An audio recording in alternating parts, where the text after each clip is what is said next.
What up, cappers, gamblers, punters, hustlers, low baggers? Happy Wednesday, December 4th to all of you. Thank you for watching Sportsbook Review. This is Betting with the Bag. We have a packed show. 10 NBA games. We're going to be joined by J Money is Money in 19 minutes to break down those NBA games. 4 NHL games in front of me, and I've made no moves in NHL and NBA. Off to a bad week, and Monday before I left last week was not very good. I'm barely plus units in both NHL and NBA. Records are up to date, so we'll go over them. And so I want to work everything out with you guys and not come in with set plays, although I almost made one. But we'll go over all that. I got some rest last night. I'm looking forward to hammer this card. And you can see that I'm wearing the Boss and the Sauce shirt. I will be live tonight. The Pick 6 playoff drive live with DJ Big Boss and the Big Ragu. We're going to be live, and I'm looking forward to it. I've already made 2 moves in NFL. We talked on the Audible about how that 49ers team total over 20.5 was too juicy. Too juicy. Had to bet it. I made an official play on the show, but then I had to go right to my show. When my show was over, it was already up to 21.5. So I bet it at 21.5, but that's a crucial number, the 20.5 to 21.5. I still think it will cash. I'm also on the over in the Jets-Dolphins game, over 45, and I'm a little concerned that it's a recency bias in effect. Last night was not very good in NHL. 2-3. Thank God I added the Coyotes and Flyers. All I had to do was make them puck lines and not just money lines, and it would have taken care of the night. And then 1-3 in NBA. As soon as I heard Kyle Lowry was in the lineup, I probably should have just taken the other side, but it was a little late for that. Disappointing. But Maxwell Smart, tailing him, I went 5-1 yesterday. I lost on my Noli nose tail 5-2, but those guys are spectacular, and I will keep rolling with them all the time. Shout out to all the cappers in the chat. We got Nilo in the house. AM, look, Titty Sauce off to a somber 4-2 for the week. What a guy, man. He's sad about 4-2. That's the kind of capper that our AM is continually. And do we have a play of the week video from you, AM? Are we going to get that? I hope we can get that. I would love to share that with you. There's Mark on Kafer in the house. AM Capper Investments. We got Twate Latte. And that was Paul Costa ready to go. Backdoor cover, ready to eat. Steve Overlay, Mitch Bruner, Reese Moses, Saucedo in the house. Alex Ramirez, Cobra Sports, 609 Alex Ramirez, star of the Spidey play of the day. There's Reese in the house as I pushed in all 3 of the wagers. I can't believe I didn't cash the Islanders Habs. Now under 6 it pushed 2-0 going to the third period, but there it is again. These defensive teams on the second half of back-to-back, a live play would have been the over at that point when it was 2-0, because we know that these defensive teams on the second half of back-to-back get tired, get heavy legs. Kevin Taylor in the house. We got Ed 215 saying going Oilers across the board, 1.5, 2.5, 3.5. Senators got no chance tonight. Senators had to use both of their goalies back-to-back. Now got to find Edmonton. Give me the Oilers all around. I do not trust the Oilers. I think that we're going to make money fading them. And I'm interested in fading them first period. Jim Remy says, Senators not good, Jim. You're right, Jim Remy. Senators not good. And I'm going to go back to the well right again tonight. Right away, going to go back to the well on the Senators first period. And if you look at my action on the Senators this year, I'm way up units betting on the Senators, and I will continue to do that. Knascat in the house. And Twan Seymour says, how about them badass Lakers? Wow, they were very, very good last night. Keith Saltalamacchia in the house. Tommy Wager, Dave and Cal 48, MVP Sportsbooks, Stucci in the house. Jin Rummy complains when we brag, but he can brag. Nice job. 3-0 yesterday. Jin Rummy up 25 units on the season. Von Polo, Jimmy Gomez, Cole Coleone, Jamile Stone in the house. Says Jimmy the Bag, what the hell was that last night? Sheesh. NHL's been a killer. You know what? 2-3 in NHL. It wasn't so bad. There's Wayne Morrison, Ganjapreneur, Dave Tremilio in the house. We got Jimmy CC, the Sweaty Butcher, Nicholas Fogg. Backdoor Cover says, love the show, Jimmy. I have a question for you. Will there be a show for all the college football games? Yeah, There is going to be an SBR show that I'm not going to be affiliated with, that Big Boss and Ragu will be, but we're going to be breaking down every single bowl game here on this show as well, and I'm going to get Ragu and Big Boss on this show as well, so we'll have all that hammered. Okay, let's get to work. Gerald Jones ready to go. Richard Lee ready. I do feel refreshed. I hadn't slept in like a week and a half, basically, so Moses Sacedo, I like the Twitter post you made with the Cream City jersey on. Nice, thank you. NHL's not bettable till playoffs. I don't agree. Perfect rotation. Says same with NBA. Come on. So come on. Perfect rotation. We beat NHL and NBA every year on this show. We'll continue to do that. EJV says let's go Ottawa first period. Thank you, EJV. Thank you. I think they come out firing. Chump Chan says nice call on those Flyers, Jimmy. Chump Chan, thank God for those two additions on the show, the Coyotes and the Flyers, or it would have been just a horrible night. We're off to a rough week, but we can fix that. We can fix that. Okay, let's get to work right now. We have 14 minutes before we're joined by Jay Money is Money, but we are going to start by awarding somebody who came on to our show yesterday on both shows. On the morning show, he gave us 3 winners. Miami first half plus 2.5, Dallas first half minus 1.5, Houston first half minus 2.5. Then on the late show, he gave us Houston, San Antonio first quarter under 60.5, and he said, I'm tailing Jordan Sharp on this. And then he added the Lakers and Nuggets first quarter under 54 minus 115. All of them cashed 5-0. The Vegas Gun Award for capping excellence goes to Astute Chaos. Astute Chaos, 5-0 on the show. 5-0 on the show. Great job. Okay, let's get to work right now. Perfect rotation. I hear you. Focus on what you do best. Focus on what you do. There is RZ now. Says, catch my 3-way 3-teamer from yesterday. Boston Canucks, Washington plus 843. RZ, gorgeous. Absolutely beautiful. Wow. What a great bet. I like that Hurricanes first period look. 0-0. Push. Shadow says, got my nurse, a former Marine Corps medic, hooked on the show. He loves it. That's wonderful, Shadow. Thank you for sharing the show, Shadow. You are an OG lowbagger whom we love dearly. Capper Investment says, Vegas Gun Award, love, and Astute Chaos, member of the Discord. Capper Investments, the best Discord in the business. Best Discord in the business. All right, let's get after this NHL card, and I find it tricky. So, yes, Michael Hutchinson's terrible. Let's start with the Avalanche Leafs. Sure. I mean, that's the easy thing to say. He's terrible. But there's one guy who believes in him, that being Sheldon Keefe, the new coach of the Leafs. And sometimes all you need is that one guy to believe in you. The Avalanche lead the NHL in goals per game, and they're decimated with injuries, but they could be getting 2 guys back in Landeskog. Who's the other guy they're getting back today? Why? It just slipped my mind. I know that Calvert who's been up.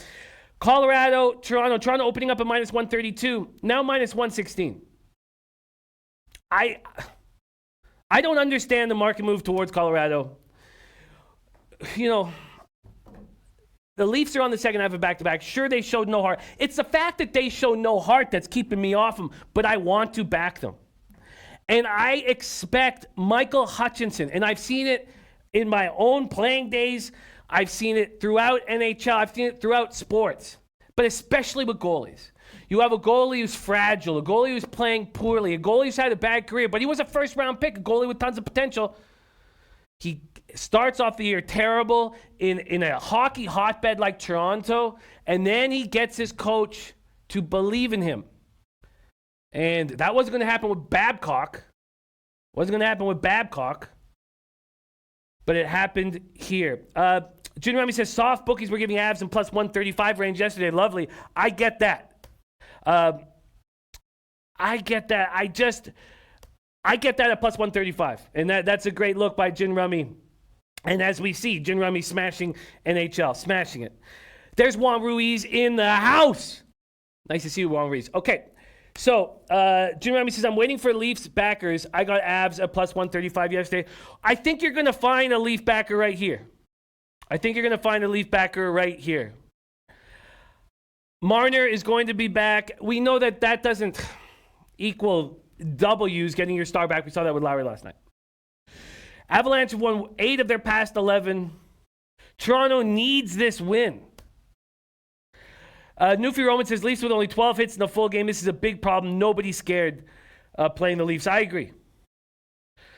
agree. Slats is all over the Avalanche. All over the Avalanche. Says, Leafs back-to-back. McKinnon, Rantanen lighted up. Hutchinson, not an NHL goalie. Respectfully disagree with you. Look, his numbers are terrible.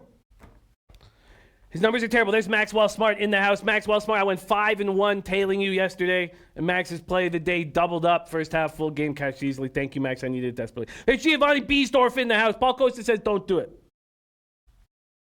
Eric Jones in the house. Eric Jones says, what to do, my guy? Thank you for joining us, Eric Jones. Giovanni Biesdorf, nice to see you, man. We need you for NBA.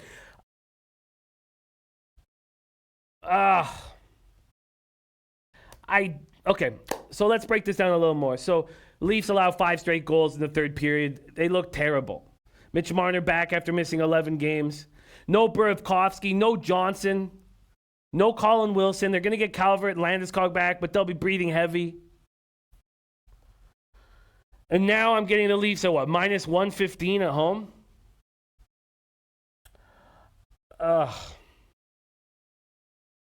I think that Sheldon Keefe can get Hutchinson playing good hockey.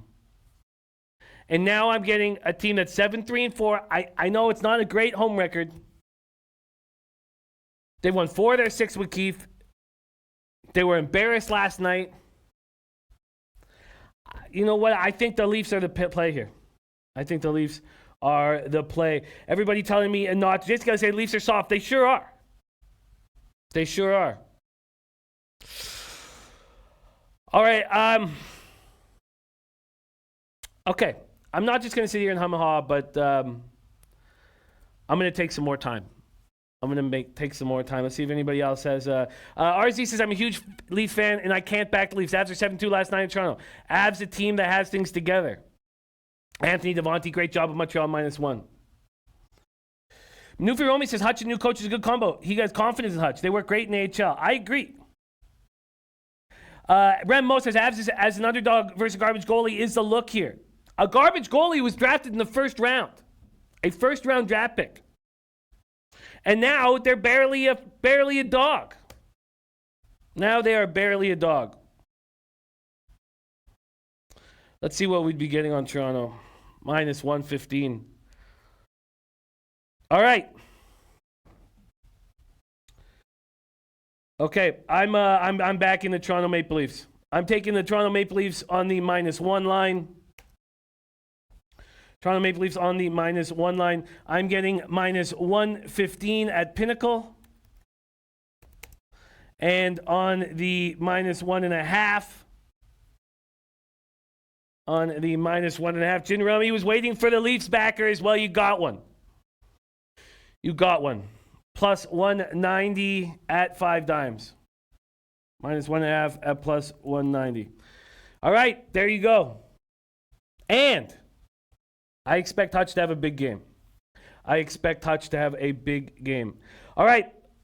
Leafs -1 tonight. There we go, Anthony Devontae with me. Imp13 says, Avs just moved from -105 to -110 while you're on here. Well, all right, let's keep rolling.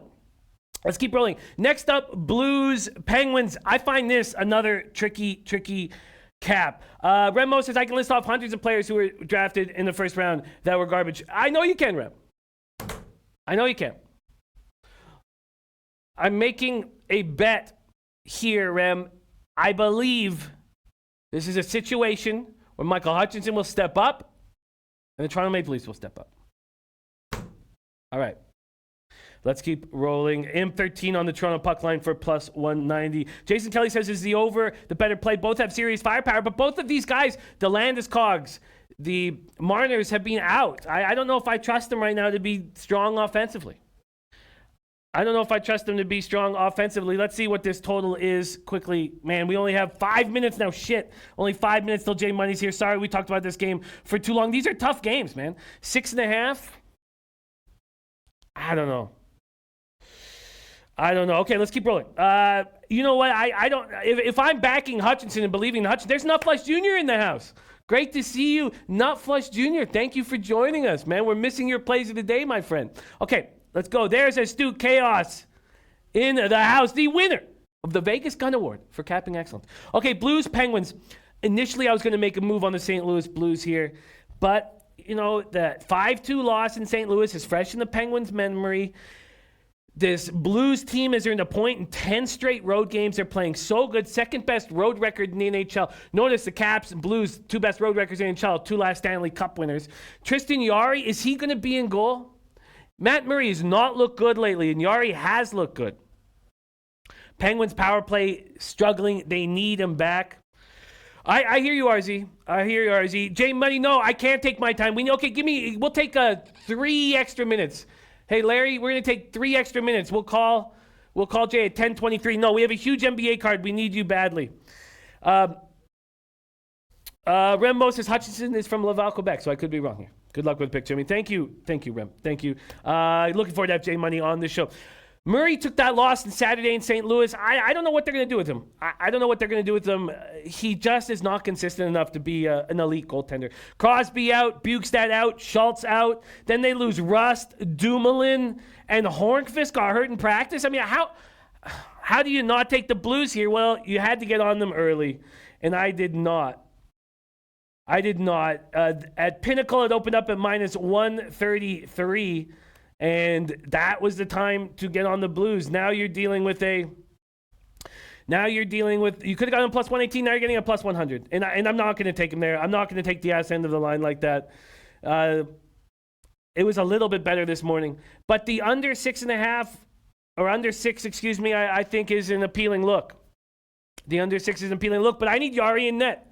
There we go. Lamont Williams coming in with his max bet. Purdue team total over 52.5. That is a copy and paster right there. Okay, we have 6 minutes to get through the extra games. Thank you for your patience, Jay. But we need you in here with this giant NBA card. Okay, let's move on. We have 2 games left. Senators, Oilers. Nilsson seems not to be mentally strong. And it was Burrow's night in Vancouver. And the Canucks were all over the Senators. This is an Oilers team that has 2 players on it. That's it. They're going to be without Nuge. They're going to be without Cassian. They're going to be out without Matt Benning, who's not quite as important. Ottawa's playing terrible hockey, but I do not trust these Edmonton Oilers. I do not think these Edmonton Oilers are that good of a hockey team.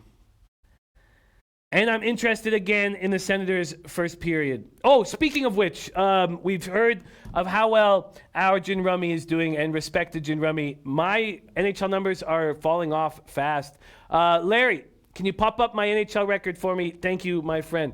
Not looking good. Not the way I wanted to look. Disappointing. Very disappointing. And I was double-digit units up, 2 weeks ago, but that's not 2 weeks worth of shows because I was gone for 4 days.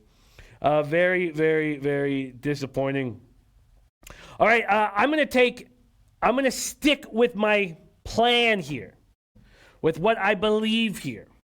And that's that teams are not going to prepare themselves, but plus 155, is that enough? I don't know if that's enough, man. I don't know if that's enough. I do not think that that's enough. Okay, I don't know if that's enough. I need a bigger line than that. Senators on second half of back-to-back. Okay, I'm going to lay off the Senators' first period at this point. Okay, let's move on to Capitals, Kings. Again, on the best odds page in the business, sportsbookreview.com, SBR odds page. Spreads and totals. We have the Capitals, Kings. Capitals, second half of a back-to-back.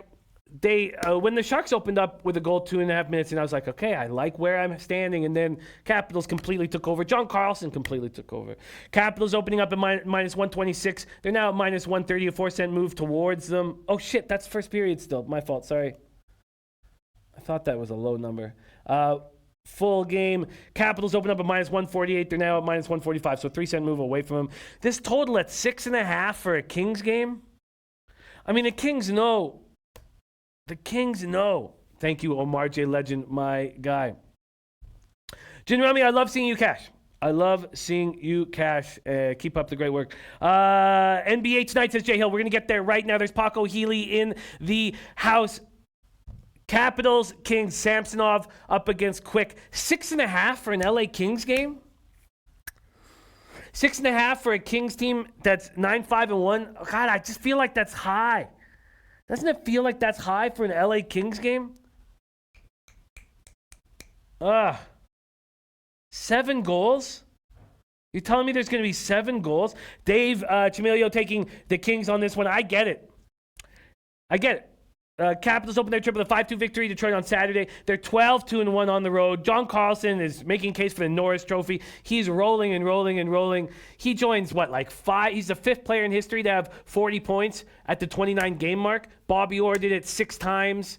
Who did it twice? Dennis Potvin did it twice. And then McInnes was the last guy to do it in 1991, and Paul Coffey did it once. I was surprised Paul Coffey only did it once. 6.5. There's Hustle Wilson in the house. Let's get to NBA. Okay, Hustle Wilson. We'll get to NBA right now, but I just feel like this is too high for the Kings. 6.5.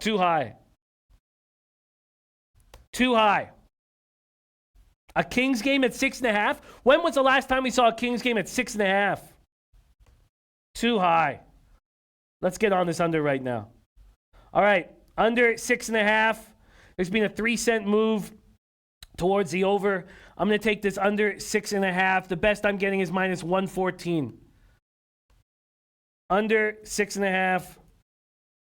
Minus 114. All right, we're in the books. 2 plays in NHL. Just 2 plays in NHL. Nuffluff Jr. says, I have a little inside info on USC. We'll send it over once it's all confirmed. I'm looking forward to hear that. Carlos Bro says, Capitals. RZ said, I love watching under 6.5. Jimmy. Beautiful. Dave Chamilio says, this season total's gone under in 7 of Los Angeles' last 7 games against the opponent in the Eastern Conference.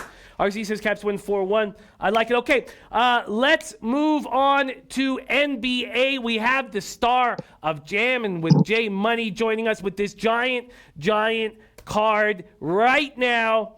And let's get to work. Welcome him to the show. Jay, what's up? It froze. Jay froze. Okay, that's okay. All good. We didn't freeze. We're all good? Or we froze. Okay, we're good. Jay froze. We're going to call Jay back right now. Beautiful. While we're calling Jay back, do you mind popping up my NBA record? Because that has fallen off very fast as well. Disappointing. Everything was looking very good. And then things have fallen off. And I've noticed that I've been staying away from totals, which is not something that I usually do. Okay. Let's get to work. There's Jericho in the house here for the NBA card. Beautiful. We're just calling back Jay. His computer froze. So I'm going to start breaking down the NBA card right now, and at least we can start moving forward before Jay gets us. It looks like something is wrong with his computer right when we need him so badly. All right, let's get to work. We are going to start with Warriors-Hornets. This total opened up at 208. It's now up to 211. We're expecting Draymond to be back from his heel injury. Wonder if he celebrated last night when they retired his jersey at his alma mater. Golden State, Charlotte's starting his PC. That's fine. We'll just get to it as much as we can. Charlotte opening up at -4. They were my initial feel, and then they moved quickly to -3. Charlotte's lost 2 in a row and 7 of its past 9. I wanted them against the Suns and got talked off of it. I was watching that game going, why was I not on the Charlotte Hornets? And then, of course, the Suns come right back at them and win the game by 5 here. So it depends how you see this game and how you cap. But when I hear James Borrego says at some point we have to take ownership of how we start games. Unfortunately, we're not there right now. We go through the motions in the first half. It's very disappointing to start game after game with that type of mentality. When I hear that, I think that they're going to come after them early. And I need to ask Jay what he thinks about that. Von Polo on the Hornets money line. Golden State's lost each of their first 3 stops on this road trip. They've dropped 6 of their past 7 overall. They look terrible at Atlanta, losing 104-79 on Monday night. Pascanimal is the only guy doing anything. Pascanimal is the only guy doing anything right now. We got a thumbs up. Perfect. So let me just finish this quickly. They got Kevon Looney back, but he was on a 15-minute restriction. We will see how much he is playing. And then Draymond Green sat out Monday with a heel injury, so we'll have to see how long I expect him to be in the lineup. I wonder if anybody knows if he went out partying last night after his jersey retirement. Okay, let's bring on Jay Money right now. Jay Money is Money. How are you doing on this Wednesday morning, my friend? I'm doing all right, man. Shit, I need to get some cash, man. I need to, I got some cash, but I need to get more cash. I need to cash these tickets, man. Get some winners, give out some winners for everybody on the show, man. Let's get to it. Let's get to it right now. So, starting with Warriors Hornets, we know Kevon Looney's still on the minutes restriction. Expecting Draymond Green to be back. Wonder if he went out and celebrated last night. Probably, maybe they just popped him on a plane immediately after the game last night for his jersey retirement. But James Borrego saying at some level we have to take ownership of how we start games. He says it's very disappointing to start game after game with that type of mentality. We know that a bunch of Warriors went to their jersey retirement. What do you think about backing the Hornets early? What move are you making on Warriors Hornets? The Hornets early wouldn't be a bad play. My whole thing is in this spot is I think that Russell's going to come back here, so that definitely throws a wrench into everything. If you look at Golden State, this is their fourth game of a 5-game road trip here, but they've been actually playing a little bit better. Obviously, we knew that they were going to lose that game versus the Hawks. It was just a terrible spot for them. But the game before that, they played well versus the Magic, a team that plays really good defense, and their offense has started to get going here. The only way I could look at this game is the Warriors. Me personally, I can see what you're saying there with the Hornets there early. If you like them there, but I'm just not a fan of the way the Hornets have been playing lately. They did come back in that last game, but only to lose the game ultimately. If you do like the Hornets here, I would say probably early, but I just think that the Warriors, like I said, if they get Russell back here, that's going to be a big deal for the Warriors here. That's the main thing that I need to see, and he's questionable in this spot. I think it's leaning towards he's going to play tonight. He's been out for a while. With him back in the lineup, is that just there's no way that doesn't help them? Is that what you're saying? It's going to help them even if he's not in the flow of things, even if he's a little winded, it's going to help them? No, it's going to help them tremendously. They need all the help they can get right now. The Hornets, obviously, they have a full squad right now. They got Batum and MKG back as well. The under is 5-0 in the last 5 meetings. These teams already played early this year, where the Hornets won 93-87 in Golden State. And obviously, the Warriors haven't been playing well whatsoever. But I know the total is ticked up. But I'm just looking at this spot. Obviously, that's because Russell's coming back. But I'm looking towards less points in this game. Like I say, the last game only went to 180 points between these two teams. The Hornets are a streaky team. It's if they're not hitting their shots, their offense can get really stagnant, even at the house. So that's the reason why I don't really like betting on the Hornets.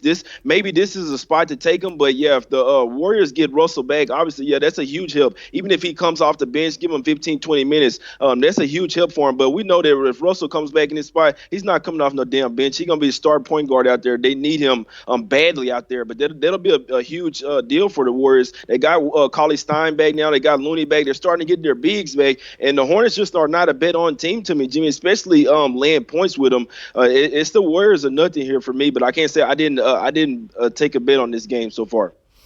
I am going to take the Hornets first quarter -0.5. And I am interested in them first half too, but I can understand why you don't want to back these Hornets, although they look great against the Pistons back-to-back nights in that home and home. I just think that they come out after everything that Borrego's saying.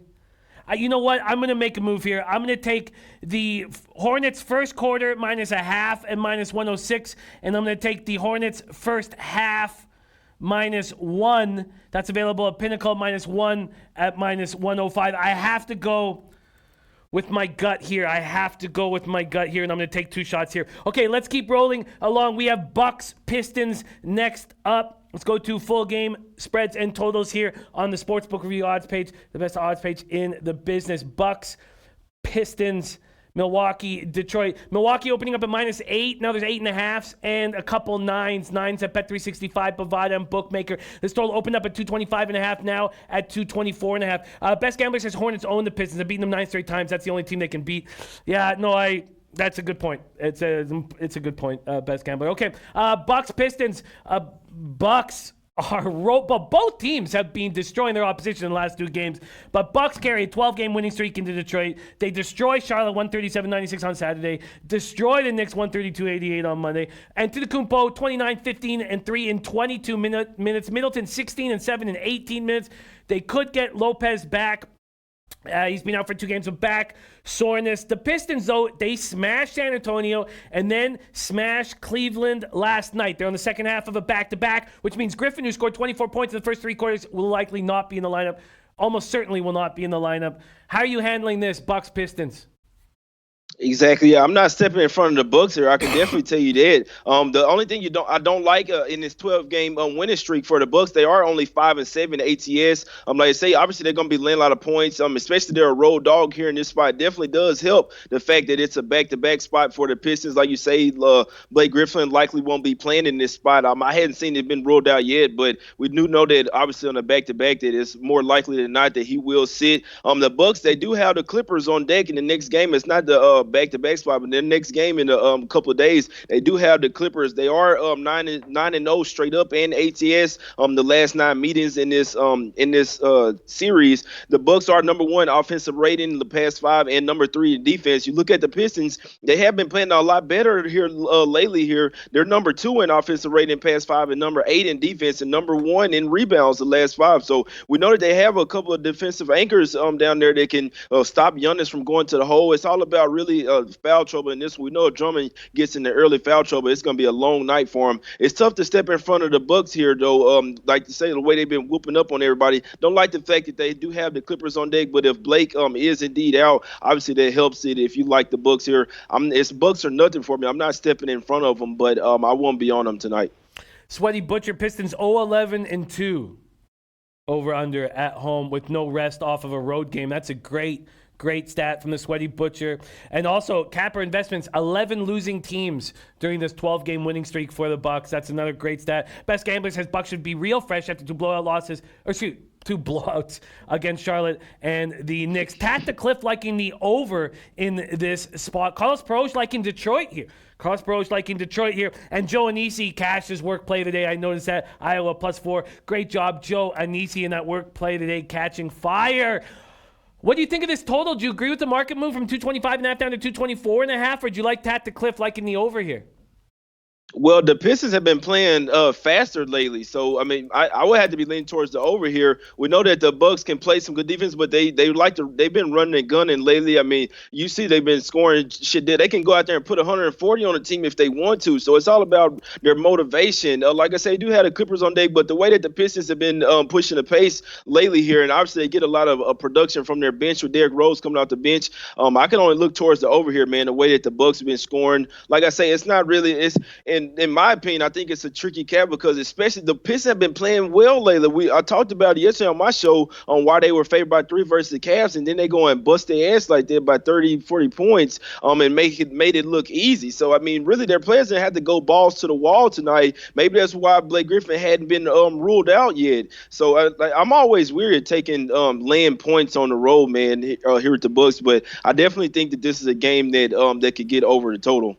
Tat the Cliff says, yes, book that over. Antoine Seymour on Bucks first half. Dom Ricci now says, good morning, 3-0-1 in NHL. Isles under, push, yeah.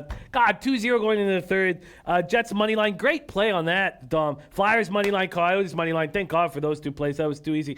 There we go, Chris Brady in the house. Duke money line and Lakers money line parlayed with that game under 2-8 last night. Great job, Chris Brady. Hell of a job there. Astute Chaos, Milwaukee, Detroit, first half over. Astute Chaos on Milwaukee, Detroit, first half over. Astute Chaos coming off a beauty 5-0 night. Beauty 5-0 night. Astute Chaos gave us 3 looks, first half looks on the morning show. Then he watched your show, Jay. Added 2 plays after watching your show. One was a Jordan Sharp spot, but 3-0 on my show. Then after your show, 2-0. Astute Chaos 5-0. Great work. Okay, let's keep rolling. Suns Magic next up here. Jay, Suns Magic. Phoenix opening up at -1.5 now, 2 or 2.5. This total opening at 215 is now down to 214. Those are pinnacle opening odds. Magic getting just 22.3 assists a game, not enough distribution. Scoring 102.3 points per game, that's going up. And Fultz is stepping up. Fournier is stepping up. Magic on the second half of a back-to-back after beating the Wizards 127, 120 last night in Washington, still without Vucevic. Suns opened their trip with a strange 109-104 comeback victory over the Hornets. No Aaron Baines with a calf injury. No Shek Diallo is sick.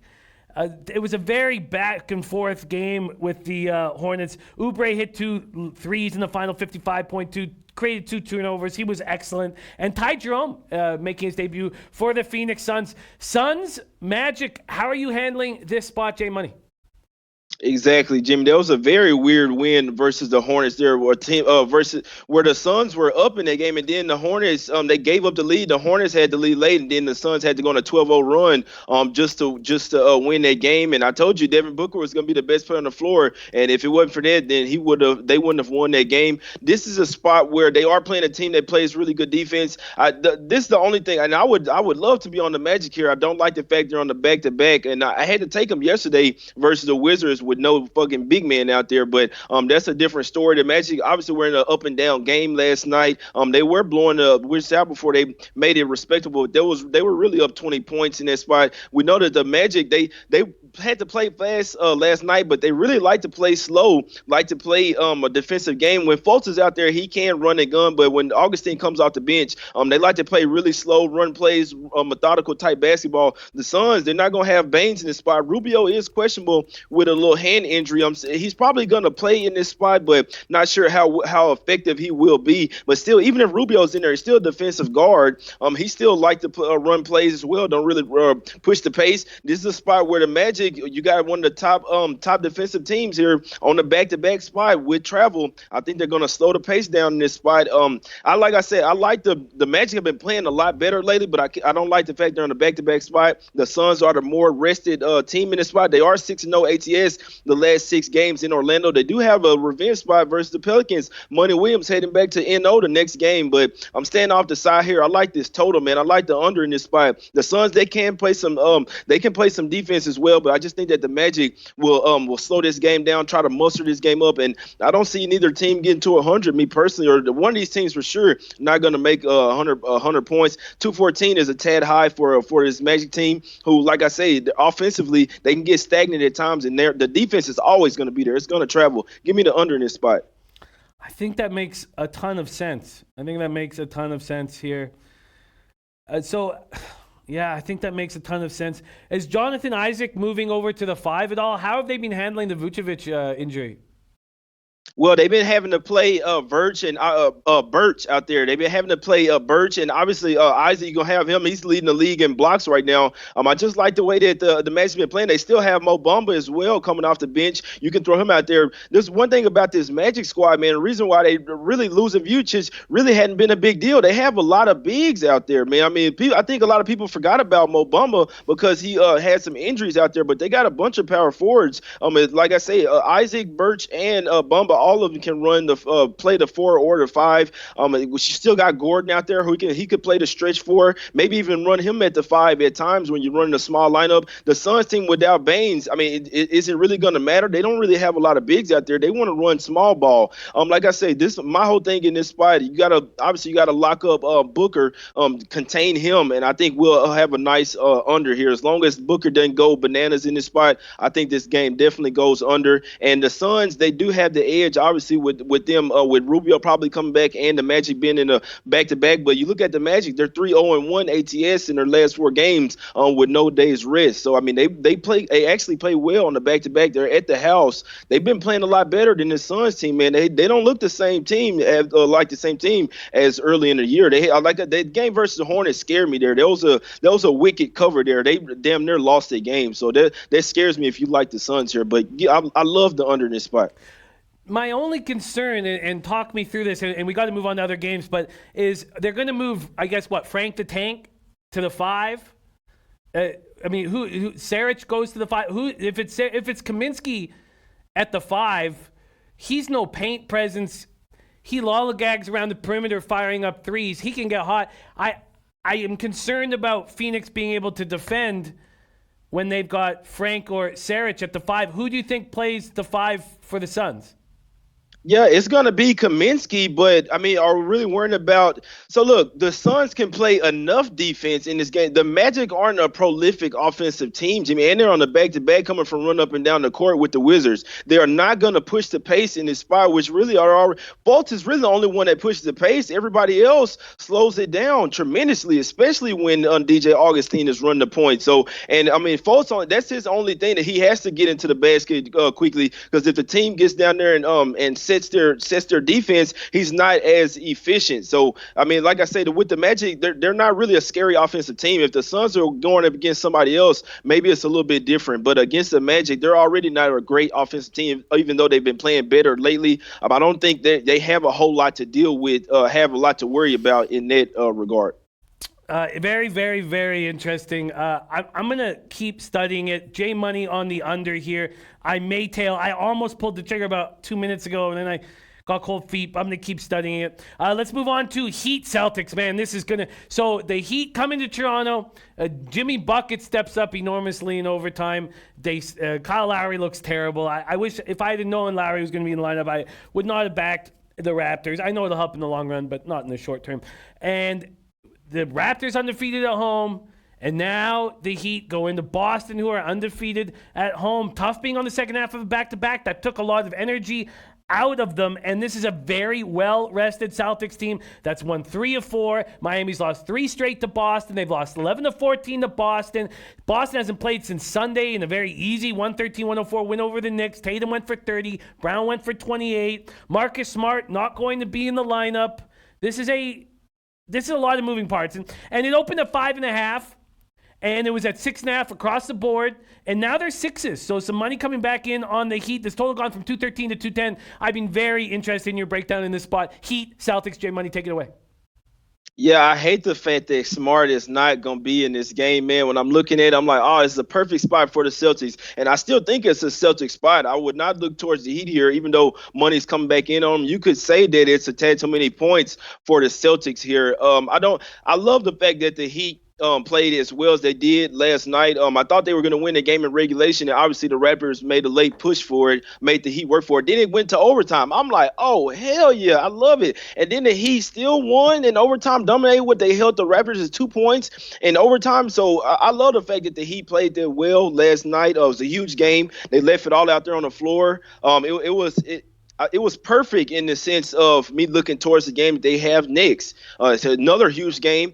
I don't like it. The fact that the Celtics have had 2 days off is not good, actually. They're 0-6-1 ATS the last 7 games on 2 days rest. It's crazy to believe, but they still have the rest advantage in this game. It's something you can't overlook. This is still a huge game over there in the East. The Heat sit number 2 in the East right now.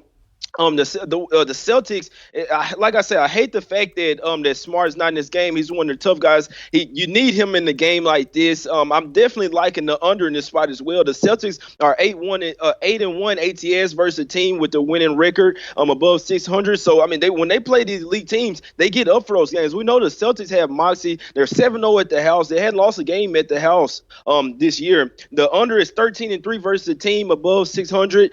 You look at the Heat; they are 5-1 ATS the last 6 meetings. They've only been running a 9-man rotation lately. Like I say, no Dragic. It really helps them in this spot. They're a team where they need Dragic in this game, just like the Celtics need Smart. I like the under in this spot. The Heat should lean on their defense tonight. I don't see them getting to 100 points. It's going to be a slow-paced defensive haymaker type, knock them out, Eastern Conference playoff type game. Give me the under in this spot as well. And I love the Celtics here. I don't like that it's 6. I was hoping it'd be somewhere -4 without Smart, but if the Celtics are going to win this game, man, it could get out of hand, especially with the Heat leaving all out there on the floor last night. It's a terrible spot for the Heat. Maybe too many points for the Celtics, but the fact that the Heat are on the back-to-back is baked into this line. It's Celtics and under in this spot or nothing. Did you make a move on the under already?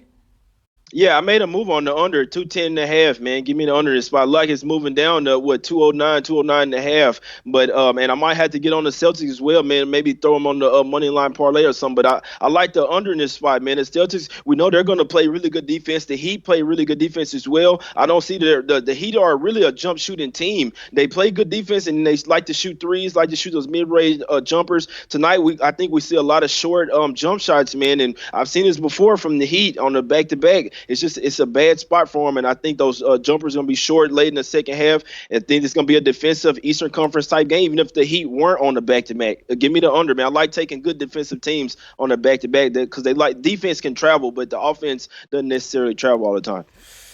I hear you. I absolutely hear you. And just the fact that it opened at Pinnacle at 2:13 and it was there till 2:49 in the morning, and then it started moving down. I'm going to stay off.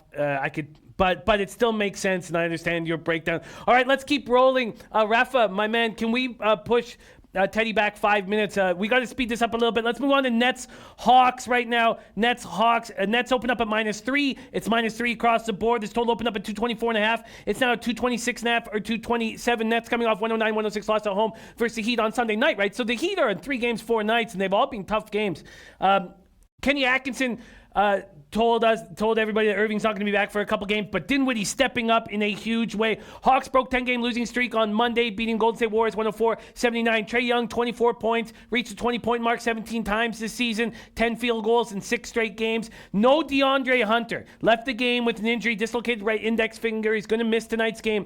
I was thinking about the Trae Young prop in points and assists, but it's very high. 28 points is his over-under, and 38 for points and assists. I was like, wow, I'll ask Jay about it. Jay, are you making a move on Nets Hawks, and what do you think about the Trae Young prop?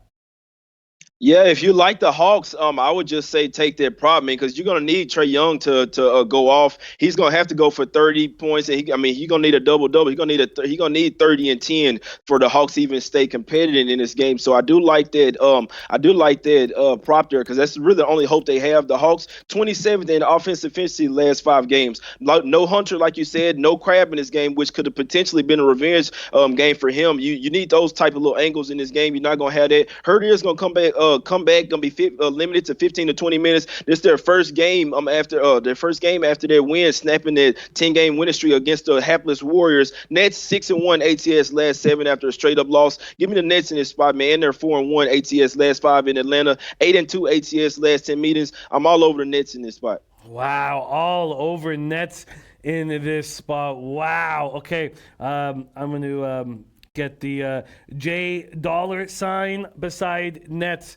Wow, very interesting. Great breakdown. Okay, Pacers, Thunder, next up. Indiana, Oklahoma City. Oklahoma City opening up at -1, and now the Pacers are the favorites. They're at -1.5 at Pinnacle. You can still get the Thunder as favorites at Bookmaker. This total's dropped 4 points from 213.5 all the way down to 209.5. Pacers coming off 117-104 win at Memphis on Monday night. 7 scores in double figures, led by Sabonis' 19. Since starting out 0-3, they're now 13-4. Thunder coming off 107-104 win at New Orleans on Sunday. And man, they 5 straight years they lead the league in offensive rebounding at 12.6. Now they are last this year at 7.8, and you know, it helps when you have Russell Westbrook throwing up 30 bricks a night to get offensive boards. But Steve Adams has gone from 4.9 down to 2.7. Oklahoma City has won 3 of 4, but they're 1-7 against opponents with a record of over 500. And these teams met in Indianapolis November 12th, not that long ago, and the Pacers destroyed the Thunder. 111-85. Take it away, Jay. Pacers, Thunder. Yep, you're exactly right. They already played, and you're exactly right. They bust their ass 111-85. So technically, it is a revenge spot for OKC. I remember in that game, a lot of the sharps were all over OKC in this spot, and they went and got walloped. So I know that they're going to be on them once again in this spot. Like I said, it is a revenge game. I'm not betting on this game. I can only look towards the Pacers and the under. Lost a lot of value with that under. It is 6-0 the last 6 and between these two teams. So I can only look towards the under this game. I want to take the Pacers. They are the better team. They have been playing better of late. OKC can still play some really good stifling defense. They are at the house here. Maybe look towards OKC in the first half and Pacers full game. That could be a nice little prop there. It should be a lot of plus money. I'm staying off this game, man, because OKC, they can play well at the house. And I don't like the fact that the Pacers absolutely killed them in that last game. The Pacers are the better team, though. They have been playing better late. No bet for me. Pacers and under if I had free bets on it. Pacers and under with free action, but not wanting to put cash on the line in this spot, and I can understand as well. Steve Overlay saying bad spot for the Pacers, and MVP Sportsbook saying I love strippers. We have Lamont Williams team total in. We have Astute Chaos's first play in. We have Matt Randall Taint play of the day and his other action in. We're going to go all over those plays soon, but right now we got Jay Money, so let's focus on NBA and let's move over to Grizzlies Bulls. This is a tricky spot. Memphis without Ja. I'm not sure if Ja's going to be back. We'll talk about that shortly. Opened at 221, now up to 223 is the total. Chicago opened up -6. They're still there at a couple books, but -5.5 at most books. Chicago coming off that 1-2 road trip that ended with a nice win, 113-106 over the Kings on Monday night. Bulls had lost 7 of their previous 9 before that big win, and they don't have Otto Porter on the wing, and that hurts them badly. Levine stepping up, Markkanen starting to play better. So second and final meeting of the regular season. Chicago won the first game 110-102 October 25th when Levine went for 35 and Kobe White caught fire with 25. Grizzlies have lost 7 of their past 8. They lost 117-104 as we said to the Pacers on Monday night. Ja still dealing with back spasms. Jaren Jackson Jr. and Dylan Brooks playing strong. Jaren Jackson, Dylan Brooks, Jonas Valanciunas, Ja. This team is a team that I'm going to really enjoy watching moving forward. But what do we do tonight? Grizzlies, Bulls, Jay, take it away.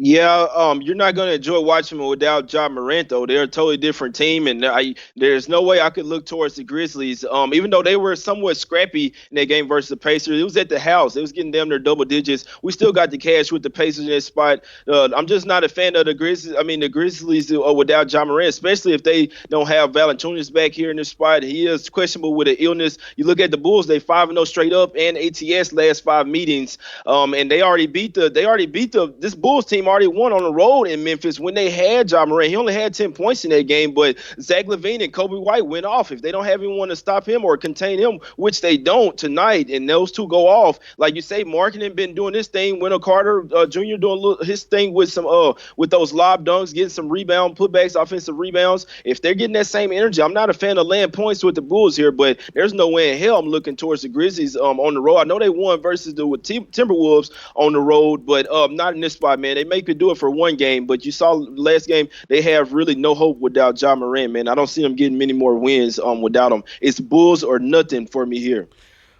Bulls or nothing. I agree. A lot of people talking about how public heavy on Grizz. Yenny Toon saying Bulls is a better team. I agree. Is there a chance Ja will be in the lineup? No, there's no chance. No, he's out. He's week to week. He's not playing. He's not playing tonight in this game. I know that for a fact. And like I say, the last game, Zach LaVine went off for 35 and Kobe White went off for 37 and Kobe White went off for 25 points. So if they can't stop them tonight, it's going to be a long night and could be blowout city for the Bulls here. Are you a little concerned that the Bulls are coming home first game after a road trip out west? Yeah, I'm definitely concerned with that. And I'm not a fan of laying points with the Bulls. I don't give a damn who they playing. So, like I said, I didn't bet on it, but I do think that the Bulls will win. But, yeah, that definitely concerns me. Even if they weren't, it just concerned me laying 6 points with the Bulls. I agree. Okay, just copying, pasting Corey Simmons' action. Okay, I really wanted – so we're not going to be able to get to each and every game, but let's get to 2 very interesting matchups at least, and then we'll save 2 games. So Can we get to the Jazz and Lakers game real quick? Absolutely. That's the marquee spot. So I came so close to betting the Jazz this morning. I came so close, and then when Conley was announced out and the Lakers are showing so much heart, do you think there's a possibility that AD doesn't play in this game? The Lakers like to prove people wrong, and they don't want to lose 2 games in a row. And I probably should have capped that Lakers-Nuggets game a little different. Lakers-Jazz, let's talk about it right now. So it opened at -2. It was -3 across the board this morning, and now it's back to -2.5. This total opened at 210. Now it's at 209.5. As we said, Lakers second half back-to-back. 105-96 win at Denver last night, and another high-altitude challenge for them in Salt Lake City. They've won each of their past 9 road games. It's their 3rd game in 4 nights. They out-rebounded the Nuggets 56-35 last night, and now they're going to have to deal with Rudy Gobert, who leads the NBA in rebounds. Davis and James played 37 minutes each last night. No one else played more than 32. Kuzma does not have a role in this offense. It's not looking good for him. They got to figure that shit out. He's got to be used. Jazz have been great at home, but man, they look terrible on that 1-4 road trip. And now they don't have Conley, who's not been good, but look at their backups. I mean, you still want Conley in the lineup. How are you handling this? Lakers, Jazz, take it away. So let me answer the first question really quick. You say, do I think that it's a possibility that Anthony Davis or LeBron could possibly be rested tonight? I do think that there's a sneaky chance. And I'm gonna tell you another thing. As bad of a spot this is for the Lakers, it could overwhelm. It could not matter that the fact that Conley's out here. When I'm looking at it, I'm like, oh shit, I'm gonna be on the Jazz. And they've been playing terrible, absolutely terrible. Coming off a 5-game road trip, not a spot you looked for to bet on them, but this is a total get right spot for them. They have to get right at some point. It is back at the house where they are 8-1 on the season. I hate the fact that I saw Conley out, even though he had been playing well. You still need him in this spot. I trust him over Moutier. A terrible spot for the Lakers. Back to back, both in high altitude. This is a phase spot every single time, Jimmy. I don't give a damn who's playing. I like the fact that the Lakers won that game yesterday because they weren't finna lose 3 in a row. That Anthony Davis come out saying they're not losing 2 in a row. You look at the Jazz. This is a revenge spot. They lost 95-86 versus the Lakers already. Like I said, total get right spot. I think Conley being out definitely doesn't help the Jazz, but this is a fucking terrible spot for the Lakers, man. It's Anthony Davis and LeBron James. The rest is just all role players. I like the Lakers team, but AD and LeBron have to go off every night or this team is just not the same. I think we could see a late. We know Anthony Davis has been probable, questionable every single game. Shoulder illness. You see a flu bug going around for the Lakers. There was something to take into account last night. Third game in 4 nights, man, in altitude. I mean, you definitely got to look towards the under here, and I can't take the Lakers here. I can't. Even with Conley out, it's Jazz or nothing for me, man. And you see that's why they still sitting at 2.5, even without Conley. It's a terrible spot for the Lakers. You're not gonna see them as an underdog too many spots. They came over the hump last night. I don't think they can do it two games in a row versus stifling defense like the Jazz finna throw in them. I like that. This is another under spot back to back for the Lakers, top 10 defensive team in the league on the back to back. They're gonna slow down the pace. Don't be a bit surprised to see LeBron, Odas, or Anthony Davis ruled out at the last minute, 30 minutes before the game is when they had to put the starting lineups out now. But I like the under here, and I'm this close to taking to the Jazz, man. I'll definitely be watching this one very close. I wouldn't be a bit surprised to see them rest somebody tonight. And the flu bug is going around for the Lakers. I came so close. Taking the Jazz as well, and I did not. And now it's down to 2.5. It was the Conley issue as well. Moutier, I can't have Moutier out there. They have Exum back, right? Let me just make sure that they have Dante back, right? Isn't he? So maybe they got Exum back. Yeah, they got Conley really the main one now, man. But shit, it's tough not having him in there.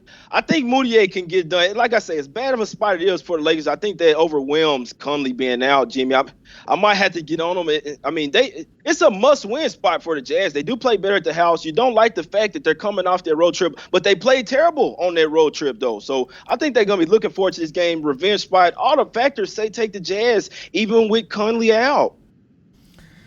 Oh, God, I wonder if you're going to pull the trigger on that. And if you want to see if he pulls the trigger on the Utah Jazz, you have to check out Jammin' with J Money. What a great show it is. Monday through Saturday, 1 p.m. Eastern. And I'm such a big fan of the show. I love the way you guys are all working together. All three such different cappers, Jordan Sharp, Junior Brown, and J Money, and it works together beautifully. Thank you so much for joining us. Follow this man on Twitter at JMoneyIsMoney. Thank you so much for joining us and breaking down this NBA card, and continued success with your big show. I absolutely love it.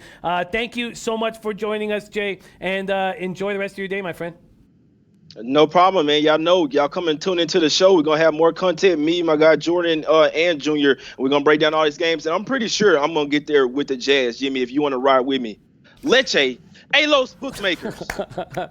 Oh, man. That got me. I love it. Jay, man. Jay's my guy. Okay, we go right from J Money is Money to Teddy Covers, coming to us live from Las Vegas, Nevada. Teddy Covers, how are you doing on this Wednesday morning, my friend? I'm doing all right, Jimmy. It's a rainy day in Vegas. We don't get too many of those. So one thing that happens when you live in Las Vegas and you go on vacation and it rains, you're like, okay. But it's one of those rainy days in Vegas. You know, a lot of caffeine this morning to get yourself going. I hear that. I actually got enormous amounts of sleep for the first time in about a week and a half. I feel good. I feel good. It's not been a very good week for me so far. I did go 5-1 tailing Maxwell Smart, some of his looks last night, which helped offset another losing night in NBA and NHL, which is we're still plus units on the year, but not double digits anymore. We're talking about the Lakers-Jazz game. It's a very, very, very interesting spot. I came so close to pulling the trigger on the Jazz, but I just couldn't push the button.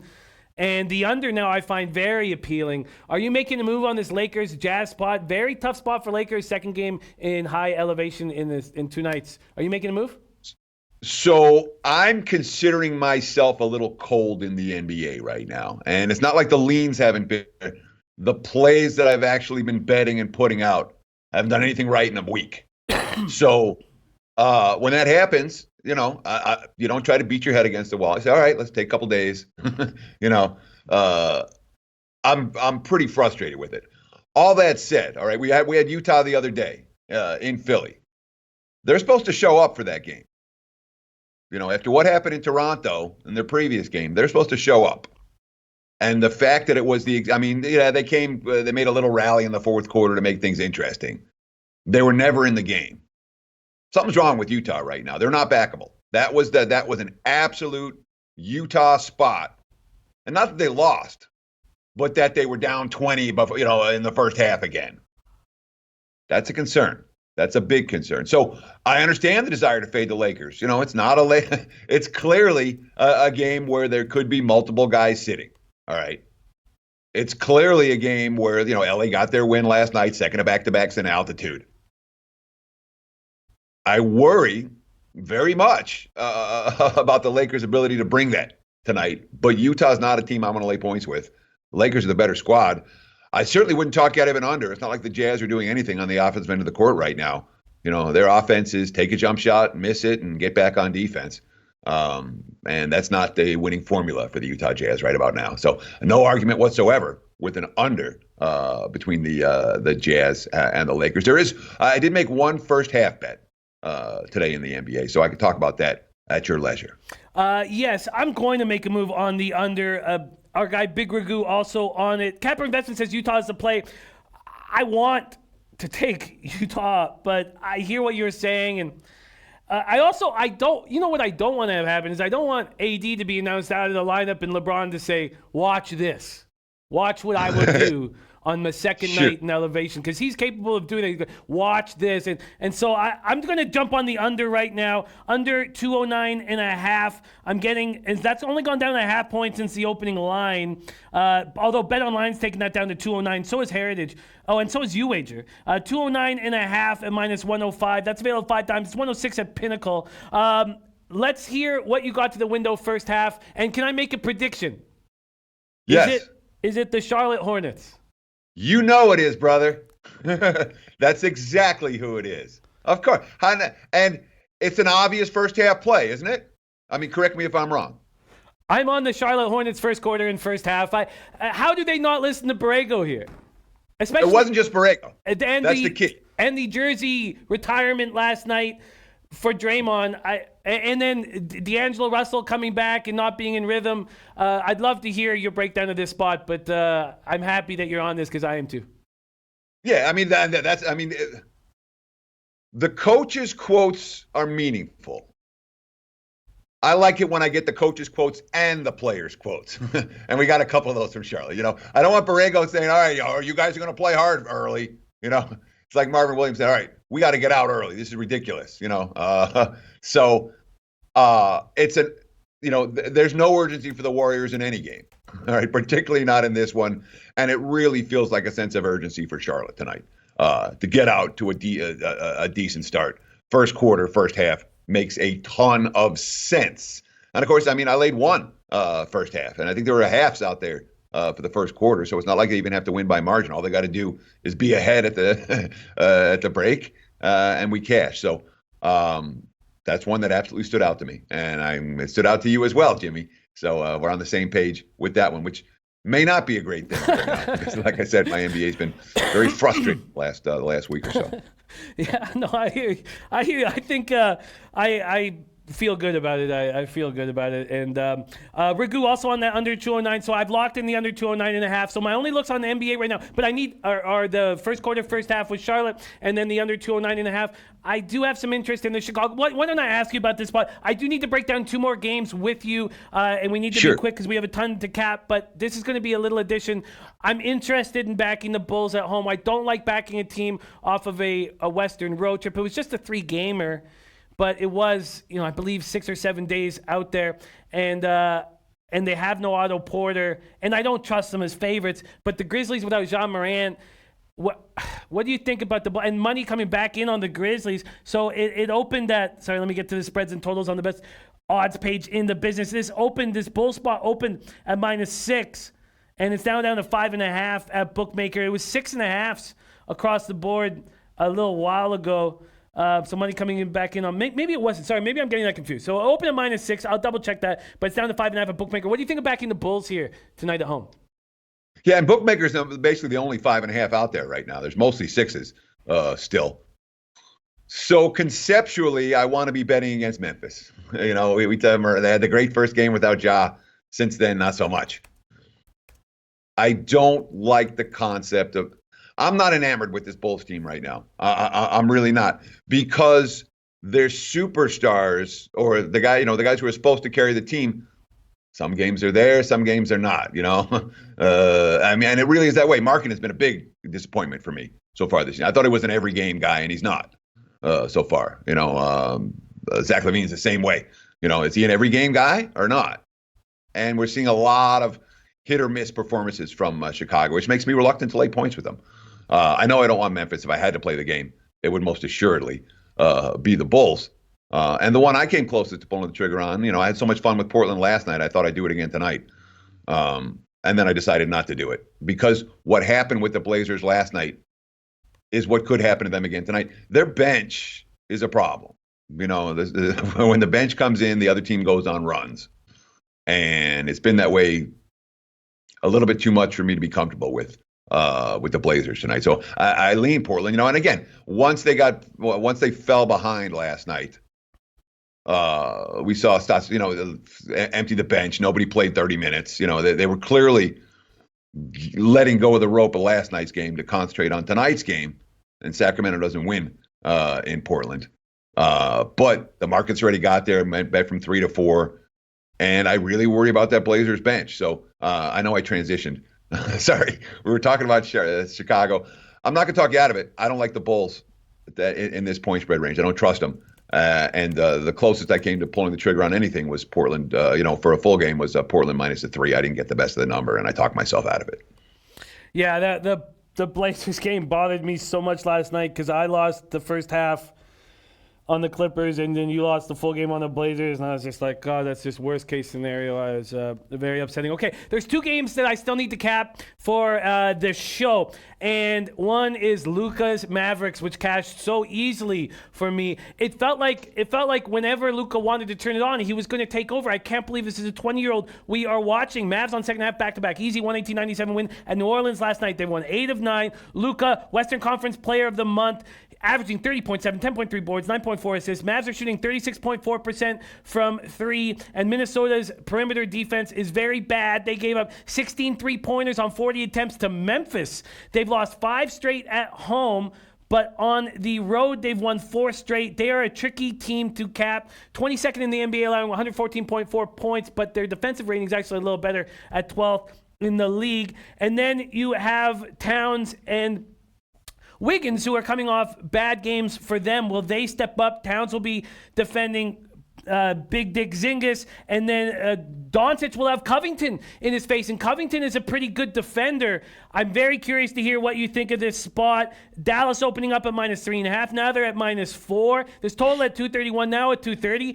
Prince of the City already said keep tailing or keep backing Luka. Luka keeps putting money in our pockets. Should we do it again tonight? So the analogy I'm using with the Dallas Mavericks is an analogy that is with the Golden State Warriors. All right. The Warriors were a mediocre team, and all of a sudden, the one year where they went on to win the title, it clicked. All the young pieces came together, and all of a sudden Golden State went from being okay to being a championship contender. Dallas looks like they're taking that transition. I don't know if they're going to get there this year, but they are a one-way team for me. If I'm playing a Mavs game right now, I'm betting on the Mavs. And look how short the number is. The number is saying, all right, Minnesota's coming off a rotten effort. Minnesota's rested and Dallas isn't. Okay.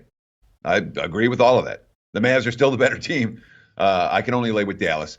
From a total standpoint, you talked about Covington's defense.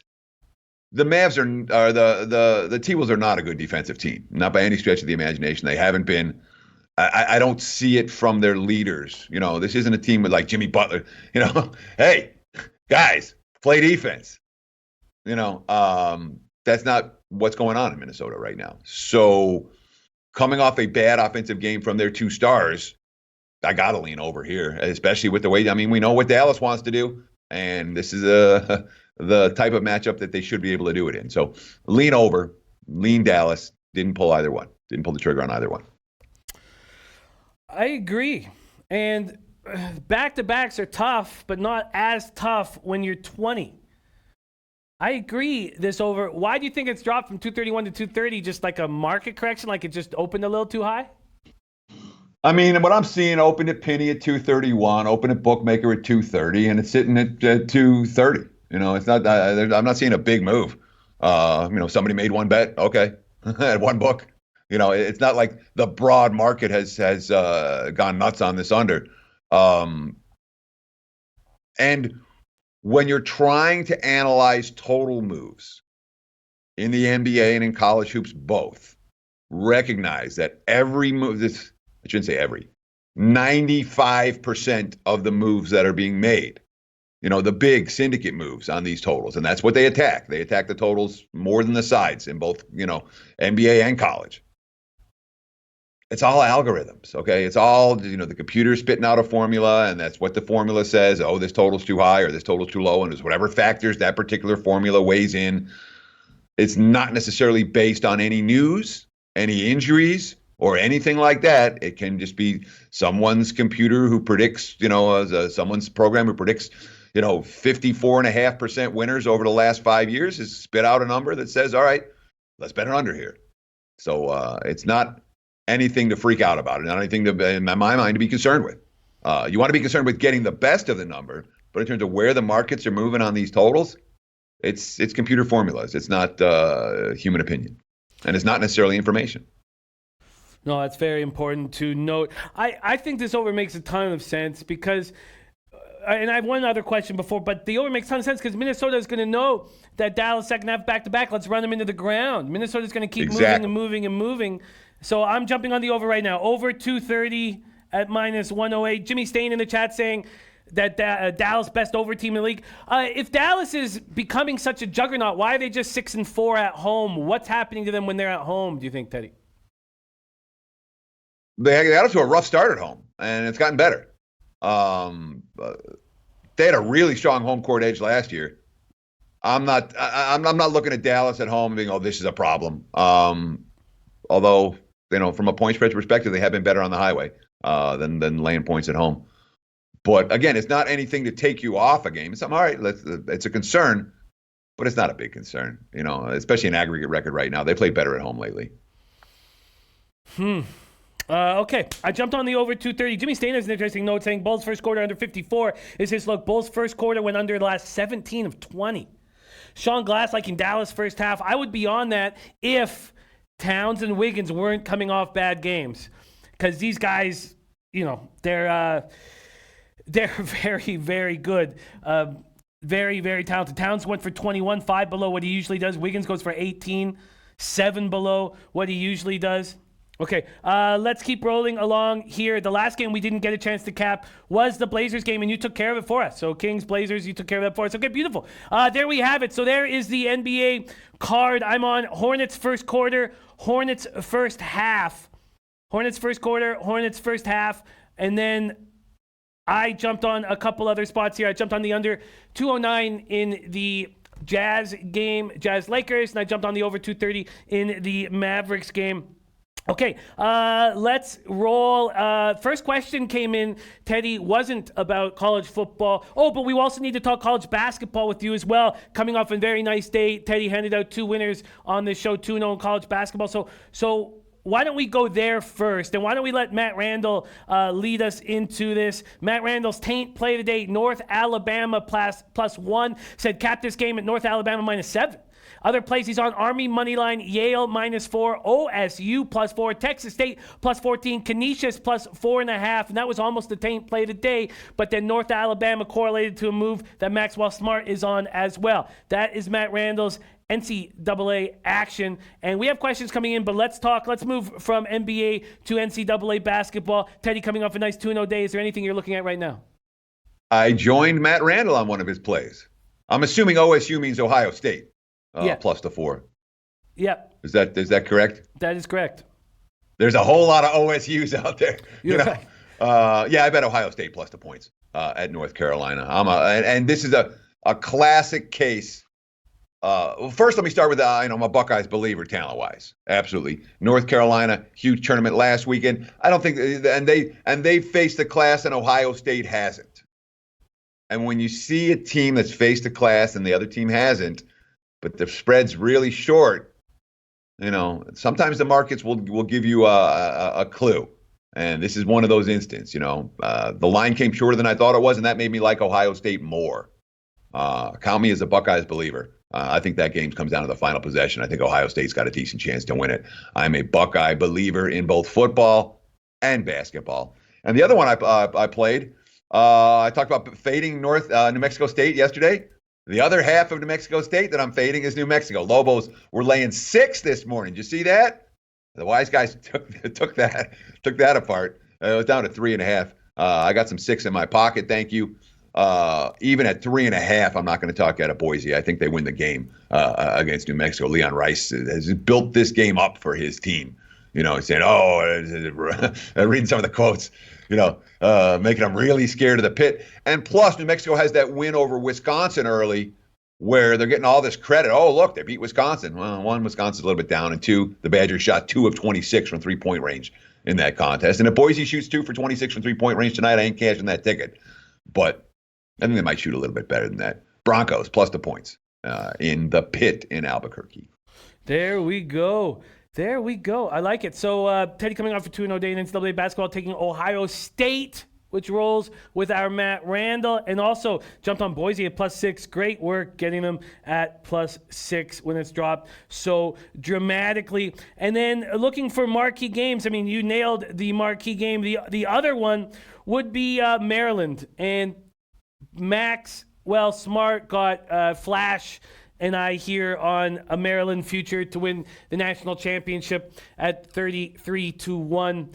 And they've looked great. Now ranked 3rd in the country. They opened up at -9 against Notre Dame, now 9.5. This total's gone up from 141 to 144. What do you think of Maryland in this spot, and what do you think about Maryland moving forward? So, the Big Ten is tough. It really is. And we've been saying that in recent years. This year is no exception to that rule, which means, you want the battle-tested teams in March. The teams that have been facing elite competition. And that means if you're looking for futures, I certainly wouldn't talk you out of a Maryland future in that regard. I don't bet college basketball futures, the odds to win it all. It's I never hit a score that way.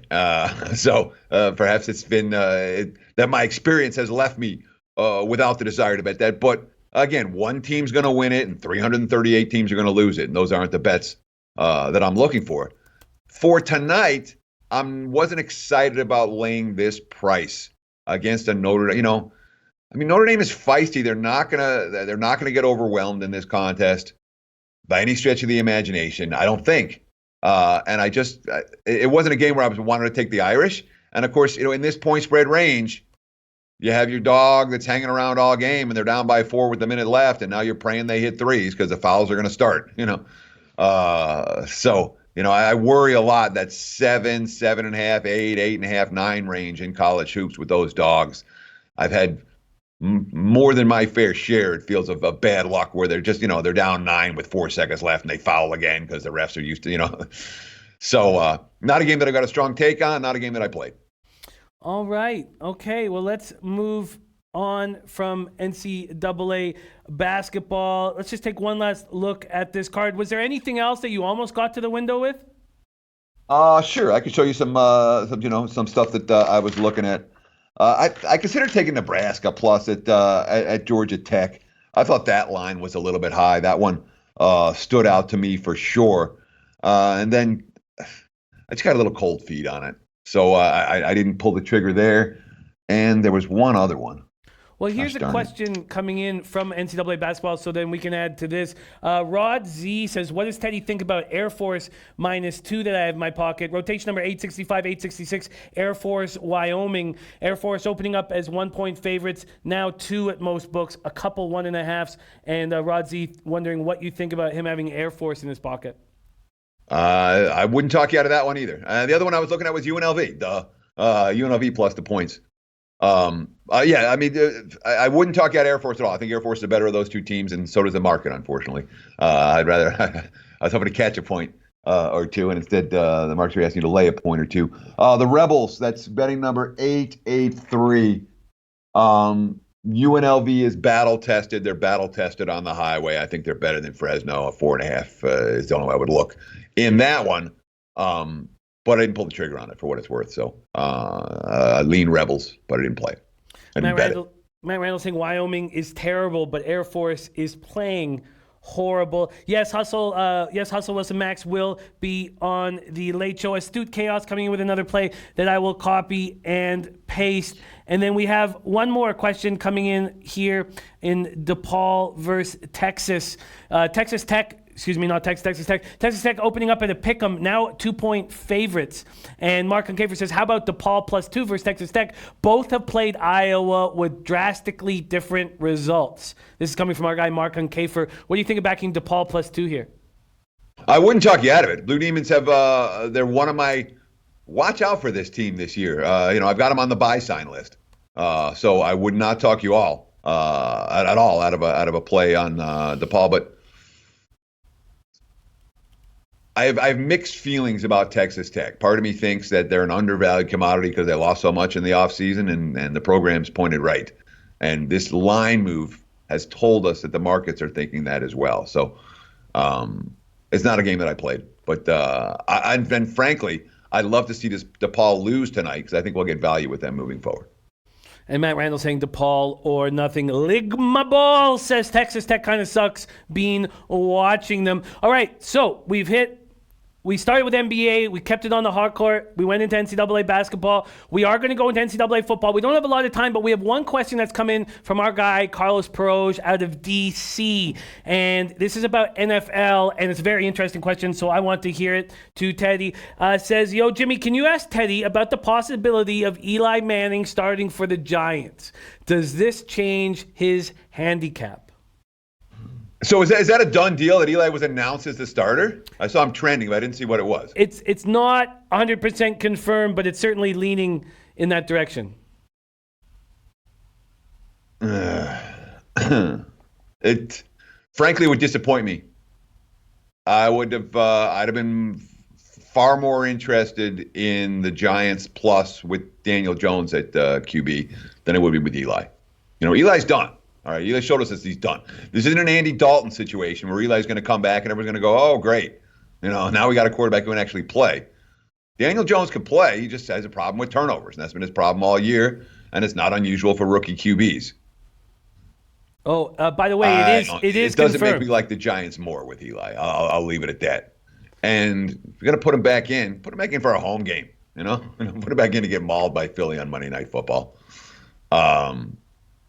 Yeah, my initial lean was towards the Giants with Daniel Jones. With Eli, I don't want Eli, period. Downgrade. Oh, what a fascinating cap this is going to be. I thought we were done making fun of Eli Manning. It is confirmed he will be starting on Monday. Wow. So then if you think Eli Manning is going to get mauled, The market does as well. Pinnacle just moved it to 10 and 9.5. So the market agreeing there, and the total is dropping. Do you think that the under is in play with Eli, or does Eli's pick sixes will always keep you off an under that the Giants are involved in? I'm not playing Giants unders, and I'm not playing Eagles unders. I mean, the Eagles defense got torched last week. That secondary was awful. All right, everybody was open. The Dolphins' last 5 drives were touchdown, touchdown, touchdown, touchdown, touchdown. I ain't playing that team under. And the Giants' defense is worse. Yeah, no under for me. All right, interesting. And I am close to pulling the trigger on the Chicago Bears at +3 tomorrow night. And I know we still have more NCAA football. We have Teddy all week, so don't be concerned because we're going to get to all those big college football games. But I'm very interested in the Chicago Bears at +3. Should I pump the brakes here, do you think? So let me ask you about this. Take Dallas out of the equation, okay? Do you have a buy sign on the Bears right now? It's because I think Dallas is a below average football team, and I get value fading Dallas because they're America's team. Yeah, but Dallas just got wiped out on Thanksgiving Day at home. All the money came against Dallas there. It's not like the money's pouring in on Dallas here. If you're asking me which of these two teams is more likely to be good in December, I'm going to say the Cowboys. The issues that I have with the Bears aren't just Trubisky, and they're not just the offensive line, and they're not just the play calling, and it's not just a running game, and it's not just another kicker that can't hit field goals. All right, that's not just the issue with Chicago. Look at their defense over the last month. This was an elite defense. This was a defense that was capable of winning games by themselves last year. They played okay in September. Their numbers have declined dramatically over the course of the last 2 months. And I mean dramatically. I don't trust the defense. And Dallas is better than Chicago. Their offense is better than Chicago. I think their defense is right now is every bit as good. Maybe I'm talking myself into the Cowboys here. I don't like the Bears in this matchup, clearly. Do you feel like there's any... Do you feel like Trubisky and Nagy are playing for their job on Thursday night? Not necessarily, no. I mean, they might be playing for their... No. They both get a mulligan for the whole year. They both come back next year. Even if Chicago loses out, Nagy comes back, And Trubisky's who they got. So it'd be difficult for me to envision a scenario in which they move on from him. And especially when we talk about one Thursday night game, no one's getting fired after that. There's still 3 more games to close out the season. And what are the, at 6-6, the Bears are certainly long shots to make the postseason. But, at 8-8, you don't fire the coach. Not off a playoff year last year. No, I don't think they're playing for their jobs. Okay. You guys, you probably talked me off of the Bears. And then I guess I'm going to need you to talk me off of the Chiefs at +3 too, because... Nope. Keep going. I'm not going to talk you off the Chiefs. I'm not going to bet the Chiefs, though. Okay, this is the lesson. Part of me really thinks that the Patriots could crash and burn in December. All right? They really could. All right? Brady's not right. The offensive line's not right. The defense is showing cracks. They played 2 teams with a winning record in September, and they were non-competitive in defeat in both of those games. We have KC in playoff revenge. I mean, there's a lot of factors pointing against New England here. And again, I would not be shocked to see the Patriots have a rough go the rest of the way. But I've been burned, not once, not twice, not 5 times. And it feels like an infinite number of times betting against New England in this point spread range at home. Patriots at home in November and December have been a different animal than any other team. And in this point spread range, I just can't step in front of them. So I agree. No argument. KC's the side here. But not in my pocket, not this week, not off a loss. Patriots off a loss been pretty good in the Belichick era. And Patriots at home in November and December have been pretty good. And when we're talking about 67% ATS records with a significant sample size over a 15, 20-year span, I'm not stepping in front of that. So KC will be the lean, and they will stay the lean. Chiefs ain't, I'm not going to reach in my pocket to bet KC, but I certainly wouldn't try to talk you out of it. Whale Capper is on the Patriots, and we did our Audible show on Tuesday. He usually is on Fridays, but he came on Tuesday this week, which I loved. And so in my head, I was, and I know we got to get out of here, so let me get this quick. In my head, I was like, oh, the Patriots can't conduct a shootout with the Chiefs. They're going to get destroyed. And Whale Capper was like, shootout. The Patriots are going to run the ball down the Chiefs' throat. That's what they're going to do, right into the teeth of that defense. How do you see it playing out? Do you see it being a ball control, run type of football game for the Patriots? Yes. Oh, yeah. I mean, you can count on the fact that, New England doesn't want to drop Tom Brady back 40 times in this game. And if you're designing a game plan to beat the Chiefs, the game plan is run the football, keep that offense off the field. So this is not a game where I would even consider an over. I know we had a crazy shootout in the playoffs last year between these two teams. I would not expect that in the rematch. Eddie Obasoan saying Patriots are easy to throw on. Just throw the running backs and tight ends, match up with the linebackers. And that was my thing. That was my whole thing, is that the Patriots, who had the easy schedule, their defense is so good, their linebackers are bad against the pass. I'm with you, Eddie. I'm with you. We've got to go. We didn't make it into NCAA football, sadly, but we have Teddy all week. Have you got to the window with anything other than Central Michigan, which you got to on Monday? Have you added anything to your NCAA football card? I haven't played anything. I have, however, I got a short list now. So we have games that, stuff that we're considering, and we will have wagers when we talk about it tomorrow. Beautiful. Okay, beautiful. There you go. We will have wagers to add to Central Michigan. So Teddy covers, coming off 2-0 day in NCAA basketball, taking Ohio State and Boise. And he got in on Boise at +6. Great job beating that market move. Great job, Teddy. Love having you here. Well, a little different today. NBA, NCAA basketball, and NFL. But we will hammer NCAA football tomorrow. We will focus on NCAA football tomorrow and get his NCAA basketball looks. But we'll do a lot of work on this NCAA football card tomorrow. Teddy Covers, thank you so much for joining us. Follow this man on Twitter at Teddy_Covers. Have a great day, my friend. Can't wait to work with you tomorrow morning. Hey, always a pleasure, Jimmy. And low baggers. Have a great night tonight. Go kill them. We'll do it again tomorrow. Cheers. There he is, Teddy Covers. Okay, let's go over the looks on today's card. We have Alex Ramirez, Spidey play today, just came in. Leafs -120 on the money line, and Mavericks -4. Spidey's hitting 22 and 16 in NHL and 1-0 in NBA, so he's dropping those two spots. Matt Randall, Taint play today's North Alabama +1. That's a play that Max is on as well. Matt Randall is also on that Ohio State spot that Teddy Covers is on.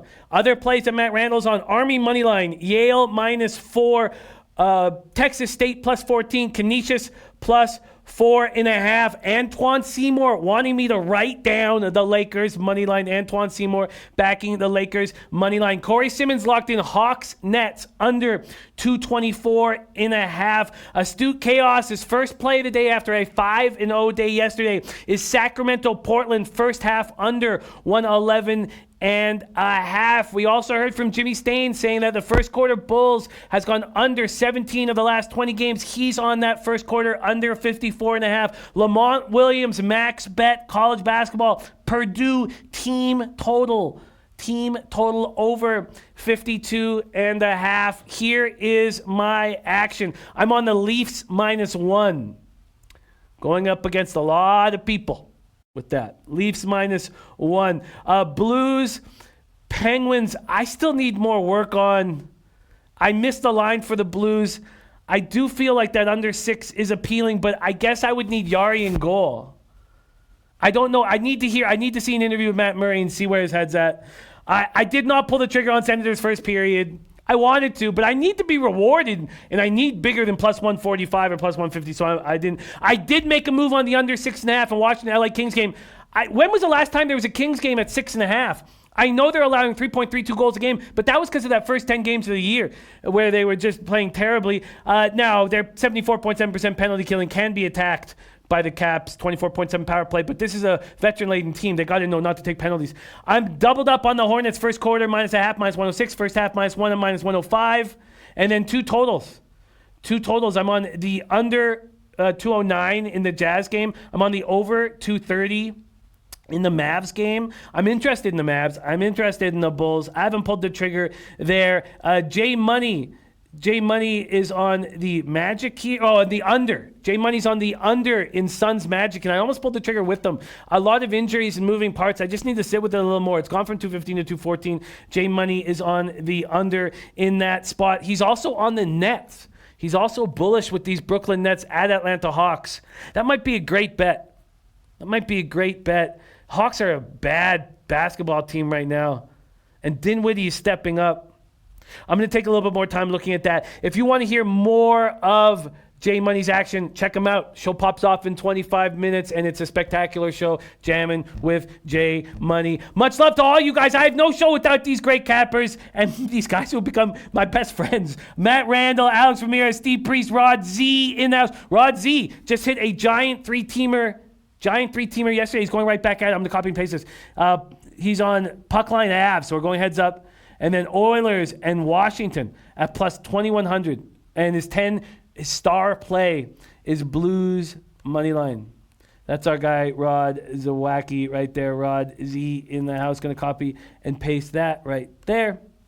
Okay, Brooklyn Funk Project. Dave Incow, 48. Norm L. Hal Abrahams. Ray Kimbrell, Mark and Kafer, Steve Priest, Lance LaRose, Twate Latte, Beach Boss, Daryl Lyles, G Sauce, Chris Brady, AM, all you guys, Sean Glass, Richard Lee, Reese. I have no show without you guys. Thank you for all your insights and your humor. Let's get after it, man. This week has not gotten off to a good start. Let's get after it today. I will catch you guys on the Late Show. Stay tuned. 24 minutes for J Money, Jamming with J Money, starring J Money, Junior Brown, and Jordan Sharp. But most importantly, Leche, Halos Bookmakers!